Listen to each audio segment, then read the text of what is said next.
ካንተ የተነሳ ብቻ ነው። ይገርመኛል እስካሁን ድረስ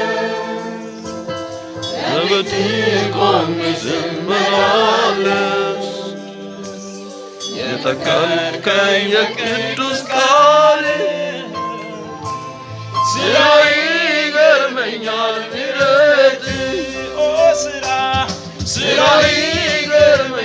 ምሕረትህ ይገርመኛል ምሕረትህ ስራ ይገርመኛል ምሕረትህ ከፍ በል ለዘላለም ከፍ በል ከፍ በል